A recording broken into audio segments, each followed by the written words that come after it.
নমস্কার বন্ধুরা, হাতাখুন্তি চ্যানেলে সবাইকে স্বাগত। আজ আমি আপনাদের বানিয়ে দেখাবো মিল্ক মালাই পুডিং।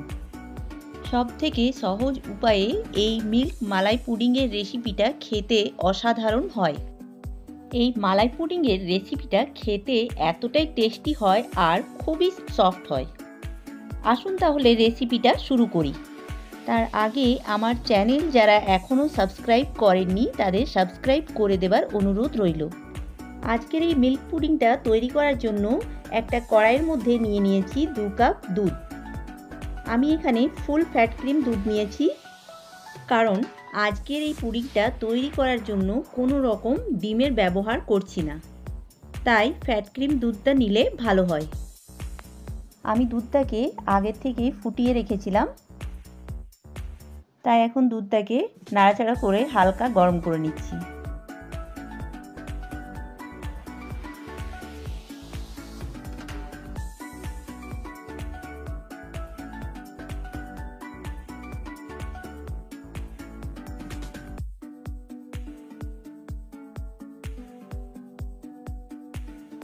আমি এখানে 1/3 কাপ চিনি দিয়ে দিচ্ছি।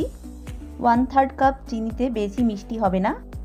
আপনারা যেরকম মিষ্টি খেতে চাইবেন সেরকম মিষ্টি এখানে ব্যবহার করবেন। 1/2 কাপ দিয়ে দিচ্ছি গুঁড়ো দুধ। গুঁড়ো দুধ দেওয়ার ফলে দুধটা তাড়াতাড়ি ঘন হয়ে যাবে।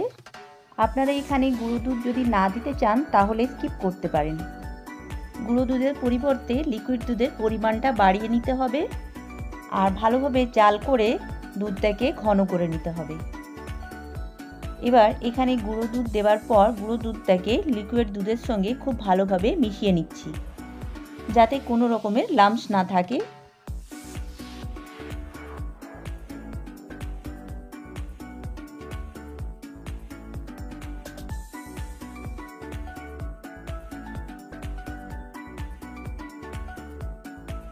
গুঁড়ো দুধটাকে খুব ভালোভাবে মিশিয়ে নিয়েছি আর দুধটা দেখতে পাচ্ছেন নাড়াচাড়া করতে করতে অনেকটাই ঘন হয়ে এসেছে।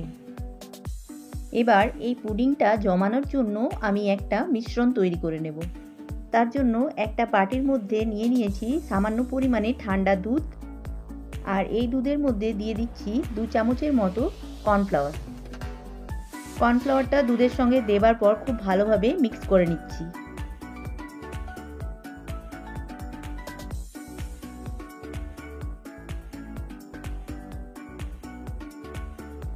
এবার এই মিশ্রণটাকে আমি এই দুধের মধ্যে একটু একটু করে মেশাবো আর নাড়তে থাকবো।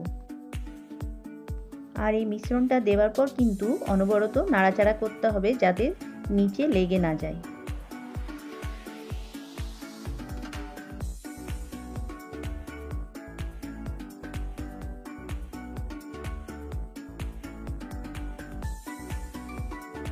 মিশ্রণটা নাড়াচাড়া করতে করতে অনেকটাই ঘন হয়ে গেছে। এবার এখানে ফ্লেভারের জন্য আমি দিয়ে দিচ্ছি 2 ফোঁটা ভ্যানিলা এসেন্স। এসেন্সটা দেওয়ার পর আবারও নাড়াচাড়া করে ভালোভাবে মিশিয়ে নিচ্ছি। এই পর্যায়ে আমি এখানে গ্যাসের ফ্লেমটা অফ করে দিচ্ছি। এবার একটা বাটির মধ্যে বা একটা পাত্রের মধ্যে আমি এই মিশ্রণটাকে ঢেলে দিচ্ছি। গরম থাকা অবস্থাতেই এই কাজটা করে নিতে হবে, কারণ পুডিংটা খুব তাড়াতাড়ি জমে যায়। এবার একটু ট্যাপ ট্যাপ করে নিচ্ছি যাতে কোনো রকম হাওয়া না ধরে যায়। পুডিংটা সেট হওয়ার জন্য আমি ফ্রিজে 3 ঘন্টার জন্য রেখে দিয়েছিলাম। 3 ঘন্টা পর ফ্রিজ থেকে বের করে দেখতেই পাচ্ছেন পুডিংটা কত সুন্দর সেট হয়ে গেছে।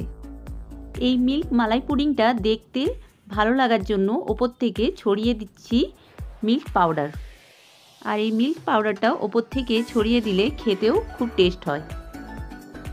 তাহলে ধৈর্য ধরে পুরো ভিডিওটা দেখার জন্য অনেক অনেক ধন্যবাদ। আমার আজকের এই রেসিপিটা কেমন লাগলো আপনারা একটা লাইক ও কমেন্ট করে জানাবেন। তাহলে বন্ধুরা ফিরে আসবো আবার একটা নতুন রেসিপি নিয়ে। ততক্ষণের জন্য সবাইকে টাটা, বাই বাই।